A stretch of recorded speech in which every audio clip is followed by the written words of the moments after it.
Nous arrivons à la première conférence de cet après-midi. Après l'homme et la nature, qui prend soin de qui dans la conférence de mise en contexte de notre colloque, nous voici avec le même orateur, Abbé Akotia, avec la conférence intitulée Esthétique de la réception externe du Cantique des Cantiques, chapitre 1 à 3. La parole est à vous. Merci. D'abord, une petite correction sur le titre. C'est tout le Cantique des Cantiques que je lis et pas le chapitre 1 à 3. Mais si on m'oblige à me limiter à un verset, voici ce verset qui illustre pour moi ce que je vais dire. Chapitre 1, verset 16-17. Ah, que tu es beau, mon bien-aimé. Tu es la grâce même. La verdure est notre lit. Les cèdres forment les poutres de notre maison et les cyprès nos lambris. Le Cantique des Cantiques est un livre singulier dans la Bible. Au cœur de la Bible, il semble porter une synthèse théologique aboutie, que je vais essayer de montrer. Dans ce travail, je souhaite lire ce merveilleux chant grâce aux instruments méthodologiques de l'esthétique de la réception externe, afin d'en dégager sa doctrine théologique. La course-poursuite du couple amoureux est chargée d'une doctrine capable de fournir les principes d'une théologie de l'écologie, c'est ce que je crois. Le premier point de mon intervention consiste à l'analyse, à l'esthétique de la réception externe du Cantique des Cantiques. L'esthétique de la réception externe est une technique de lecture qui consiste à prendre le récit comme un signe qui représente la réalité. Si je pousse un peu plus loin, je rejoins ce que le père Adekambi vient de dire. Je prends le texte comme un proverbe pour voir ce qu'il veut dire. Le cantique est narrativement organisé comme une toile sans couture d'un bout à l'autre. Voilà pourquoi je n'ai pas choisi des chapitres et des versets. Ce chant accompagne une ballade. Le récit se déploie en égrenant les rencontres avec des personnes et des lieux. Le cantique foisonne de personnages rencontrés pendant la course-poursuite des deux, notamment les gardes qui accompagnent le bien-aimé et les filles de Jérusalem qui accompagnent la bien-aimée. Mais c'est surtout les lieux qui vont m'intéresser dans l'analyse. L'environnement convoqué à travers le relief, la faune et la flore, est celui de la nature plutôt sauvage. Les collines avec les gazelles dessinent le contraire d'une ville. Cette nature sauvage tient lieu de demeure princière. Le nouveau David, le nouveau Salomon, héritier de David, n'a plus un palais quelque part. C'est toute la création qui est son palais. C'est cette possession du palais de la création que le cantique finalement chante. La saison convoquée est le printemps, le temps des parfums et des vins. Ce décor enivrant vient ajouter au jardin du couple les odeurs de l'amour nuptial. La maison de la mère est un lieu de passage, exactement comme les collines des gazelles. Elle n'est pas un lieu de plus, elle est une autre représentation du palais princier. C'est la nature qui est désignée comme la maison de la mère. Elle est un lieu d'errance. Le couple amoureux est présenté en concert avec les biches des collines, avec les parfums de printemps. La maison de la mère est pour le fils amoureux ce que les fleurs du printemps sont pour le parfum et ce que les collines sont pour les biches. Le parfum, la gazelle, comme les amoureux, n'ont pas de maison, ils sont en douce balade. La maison de la mère désigne la nature comme un espace où errer et non où s'installer. Qu'est-ce qui est donc ainsi représenté? Le couple installé dans la nature comme dans un palais princier. Cela rappelle fort le premier récit de la création de Genèse 1, qui voit installer le premier couple humain dans la création après le 6e jour. La sortie racontée dans Genèse 2 et l'errance racontée dans Genèse 1 entretiennent le même renoncement.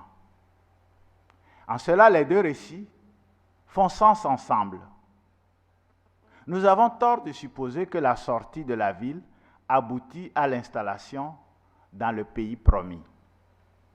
Le livre de l'Exode nous surprend lorsqu'il raconte d'une part la sortie de l'Égypte et de l'autre l'errance dans le désert.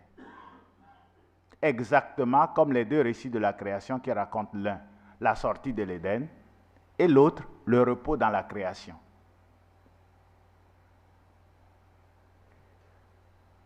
C'est de l'errance qu'il s'agit aussi lorsque le récit convoque les filles et les gardes.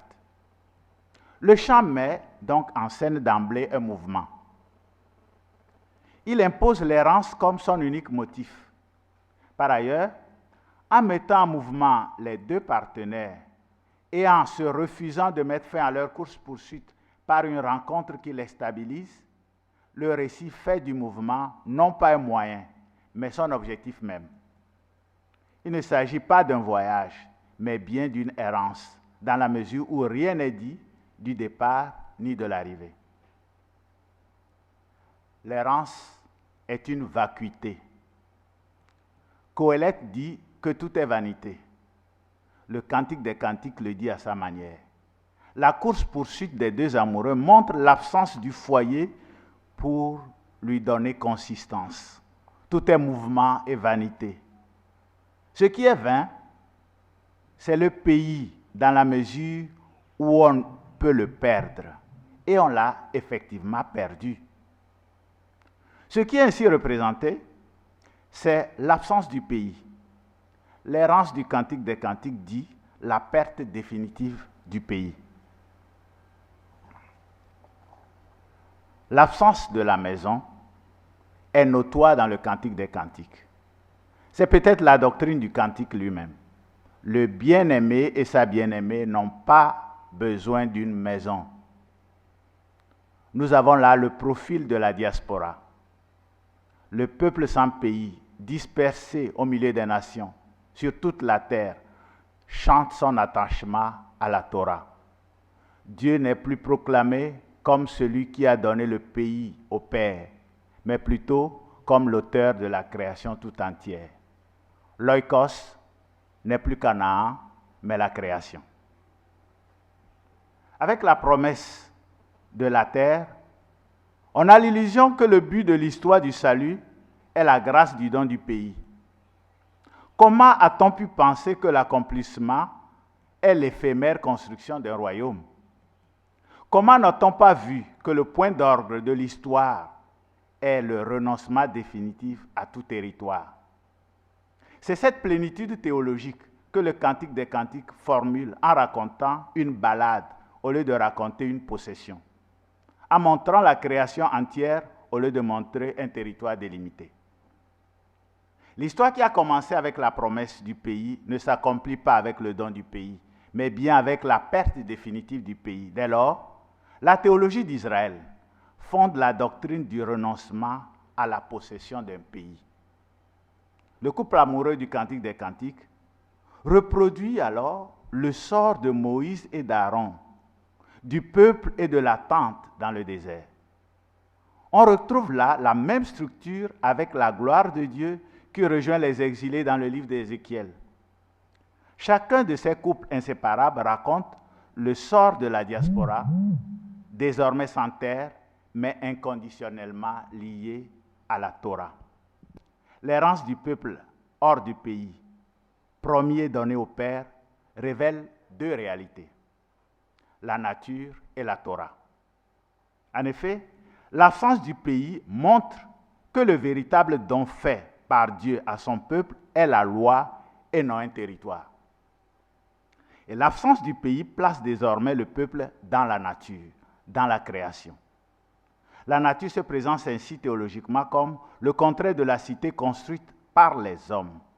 La nature est ce que Dieu a construit de ses mains et qu'il a donné à son peuple. Les histoires sacrées des païens, je vais dire les gentils, sont des histoires de construction de cités. Et leurs héros sont des constructeurs de cités. La doctrine d'Israël s'oppose à cette construction de cités. Éden est un jardin cité. Babel est une tour cité, tous perdus. Sodome, l'Égypte, etc. Ils ont tous subi le même sort, lamentable. Mais ce n'est pas tout. David et Salomon ont construit aussi une cité et un sanctuaire qui n'ont pas non plus tenu. La réforme de Josué a consisté en définitive à la destruction du temple. Le pays et enfin le royaume et la royauté elle-même, bref, tout ce qui tient du don du pays. La doctrine d'Israël est claire. Le renoncement à la cité. Et l'envers de la cité, c'est la nature. L'errance donc du couple, formé par le peuple et la loi, formule une présence au monde. Israël est un peuple sans cité. Il est dans le monde sans être du monde. Et le monde auquel Israël renonce ainsi, ce n'est pas la création, c'est la cité. Si les païens se vantent de leur cité, Israël se contente de la création, sortie des mains de Dieu. La doctrine de la civilisation comme prolongement de la création est païenne, elle n'est pas biblique. La doctrine écologique du Cantique des Cantiques, voire de tout l'Ancien Testament, se profile ainsi comme un renoncement à la cité. On peut dire que c'est l'Empire qui structurellement manque de respect à la nature. Il existe deux doctrines concurrentes de salut. De quoi l'homme est-il sauvé? La réponse des gentils est qu'il faut sauver l'homme de la condition de sauvage. Bref, il faut le sauver de l'état de nature, de la nature. La réponse biblique est qu'il faut sauver l'homme justement de la condition de civilisé. Il faut le sauver de la maison de l'Empire. Les récits de construction des cités postulent que l'homme est inapte dans la nature et qu'il a besoin de salut. Ils soutiennent que la nature n'est pas digne de l'homme. Il faut lui construire un paradis. Gilgamesh sort son ami Enkidu de la forêt et l'invite et l'initie à la vie de la cité. Prométhée vient au secours des hommes en leur offrant la possibilité de sortir de la condition de sauvage des autres vivants et de pouvoir construire la cité. C'est en arrachant la nature, c'est en s'arrachant à la nature que l'homme s'humanise. La Bible dit le contraire. Le salut juif se réalise comme un arrachement à la cité. Adam est arraché au jardin cité de l'Éden. Les hommes sont arrachés à la tour de Babel. Israël est arraché à l'Égypte. La soteriologie biblique place l'homme hors de la cité. Elle le place très exactement à l'intérieur de la création de Dieu. Ce que les hommes ont de plus que les animaux, ce n'est pas la capacité de construire des cités, mais bien la capacité de recevoir la loi de Dieu. Laissé à lui-même, le bien-aimé seul se construirait une cité et un sanctuaire. Donnez-lui la Torah. Il quitte tout pour errer dans la création. La loi est l'antidote contre la cité. La loi est le secret pour rester dans la nature. Le respect de la Torah coïncide avec le respect de la nature. Le Nouveau Testament a hérité la critique vétérotestamentaire de la possession de la terre avec la proclamation d'un royaume céleste. La conversion pour le royaume des cieux se fait à travers le renoncement au royaume de la terre. Au sauvé de la cité, l'Ancien Testament a offert la création, là où le Nouveau Testament offre le ciel. Cette double doctrine biblique est une contestation de la cité. En définitive, l'écologie biblique, et c'est ma thèse, est une théologie du renoncement à la cité impériale. Enlever aux hommes la protection de l'État, ils laissent la nature prendre soin d'eux. Cette fiction permet de comprendre où se trouve la solution et non de formuler la solution elle-même. Les hommes ne sauront pas se passer de leur état, mais ils doivent savoir que la solution au problème de l'écologie n'est pas du ressort de leurs états. Il ne s'agit pas de dédouaner les états, mais de reconnaître leur implication structurelle dans la crise elle-même. Et je conclus. Ce qui reste à faire, c'est de donner forme aux communautés face aux États. Les églises et les ethnies existent indépendamment des frontières des États. Et c'est à elles qu'il revient de formuler le respect de la nature. Le contrôle réel des peuples sur les États et sur l'économie constitue l'unique chemin de l'écologie. La maison commune des peuples est la nature. Ce n'est pas l'État. C'est peut-être ce que le Cantique des Cantiques montre à travers le couple amoureux en balade à travers les collines parfumées. Je vous remercie.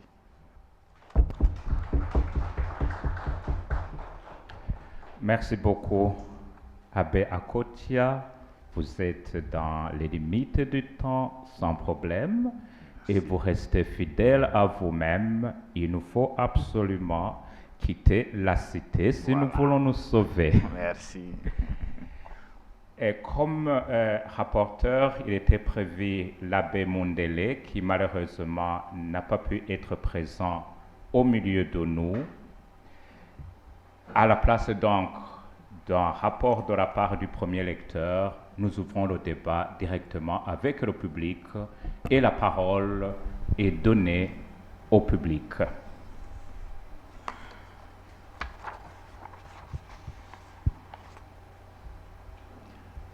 On a peur de quitter la cité. Hein? Ah non. Oui, Abbé Bapouate. Merci. Je vous remercie pour votre exposé qui m'a beaucoup intéressé. Et ma première question est la suivante. Qu'est-ce que vous entendez par nature et cité? Parce que ces deux mots que vous opposez dans le texte me poussent à vous poser une question peut-être au sens de proposition concrète. Vous pensez qu'il faut en fait abolir l'existence des États, des grandes cités pour revenir à l'état de la nature, pour pouvoir résoudre les problèmes écologiques? Deuxième chose, si la cité s'oppose à la nature, ne pensez-vous pas que sans des lois étatiques, on va retomber dans la jungle?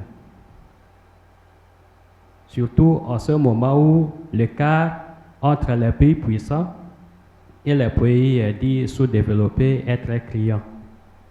Merci beaucoup. Merci. Notre intervention avec Kabasele. Merci beaucoup, Benjamin, pour cet exposé où vous pratiquez la méthode qui vous est habituelle, l'esthétique de la réception externe du cantique. Bon. En tant qu'anthropologue, parce que vous l'êtes, est-ce que vous faites la distinction en fait entre ce que vous appelez, vous les anthropologues, le cru et le cuit? Donc en parlant donc de la nature et la cité, hein, donc le cru et le cuit, est-ce ça, si j'ai bien compris? Et puis maintenant, il y a une question tout à fait, concernant tout à fait la Bible, c'est ce que vous dites contredit une des promesses de la possession de la terre promise, lorsqu'on dit vous allez posséder des villes que vous n'avez pas bâties. Voilà. Ah. Merci.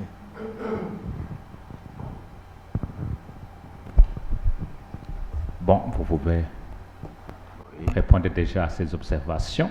Oui. Alors, merci pour les remarques et les observations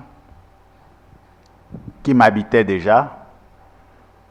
Donc, la question de est-ce qu'il faut retourner en arrière, ce n'est même pas possible. Les États ne nous le permettront pas. C'est pourquoi j'ai fini mon propos en interpellant les non-États, c'est-à-dire les églises, les ethnies, parce que c'est ceux qui sont dans notre environnement. Ce qui n'est pas État, c'est-à-dire les peuples. Les peuples savent ce qu'il faut faire. C'est l'État qui ne sait pas. Je veux dire, c'est ça ma thèse, je l'assume, que le problème, c'est l'État, c'est-à-dire la civilisation, le fait de construire des cités. C'est ça que j'appelle le fait de construire les cités. Voilà. On peut vivre sans construire des cités. Nous vivons dans nos villages qui ne sont pas des cités. Je dis souvent que la différence entre une cité et un village, c'est qu'un village est hôte de la nature, tandis qu'une cité s'impose à la nature, est contre la nature.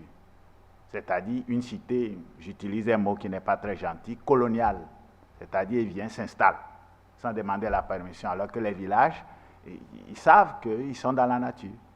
Donc et les peuples sont comme ça, les peuples habitent comme ça la terre. C'est la cité qui vient leur dire, écoutez, c'est moi qui vous abrite. Voilà. Et je crois personnellement qu'on peut sortir de cette logique, parce que c'est en réalité à cela que nos religions nous invitent. Si vous entrez dans les religions traditionnelles africaines, ben on va vous initier à la nature. Si vous rentrez dans le christianisme, quand on vous baptise, on vous dit que vous êtes citoyen du royaume des cieux. Qu'est-ce que cela signifie? Les Juifs, on dit voilà, vous êtes le peuple élu. Qu'est-ce que cela signifie? C'est que vous n'êtes pas comme les Égyptiens, les Babyloniens. Qu'est-ce que cela signifie? Voilà. Vous n'avez pas besoin de construire la cité, vous appartenez à Dieu. Donc, toutes les religions, l'islam, bon, un peu dans une autre mesure, mais cet appel à un autre monde est une manière de sortir de la logique de l'État, qui est la construction vraiment de ce monde avec ces logiques qui ne sont pas très écologiques. Voilà. On peut pas nier ça, mais on peut vivre dans le monde autrement que des bâtisseurs de cités. Et sur ce point, je réponds d'abord à la deuxième observation du Père. Vous posséderez les villes que vous n'avez pas bâties. En réalité, de quoi il s'agit? Posséder les villes qu'on n'a pas bâties, c'est une manière de dire vous allez dominer les empires. Vous allez dominer des empires. C'est une contestation de l'empire. Ce n'est pas un vrai don. C'est vraiment, vous serez plus fort que les plus forts. Donc ça ne veut pas dire que vous allez, si vous regardez dans tout l'Ancien Testament, vous ne retrouverez pas un seul endroit où on a bien parlé des villes. Tous les paradis sont à perdre. Et nous pleurons quand ils sont perdus, alors que c'est plutôt cela le salut. Tous les paradis, toutes les villes. Voilà, il n'y a pas une seule on est content de l'avoir bâtie. Non, tous, même Jérusalem. La question du cru et du cuit. Ce sont les anthropologues occidentaux qui ont mis ces distinctions entre la nature et la culture. Le cru et le cuit. Mais en fait, la culture africaine n'est pas du cuit. Elle initie à la nature. C'est la culture occidentale qui initie à la cité, à la civis, à la civilisation, et au cru. Donc cette opposition, vous ne trouverez pas ça en Afrique. Vous ne trouverez pas l'opposition nature-culture chez nous. La nature chez nous, la culture, c'est vraiment l'initiation, vraiment à la nature.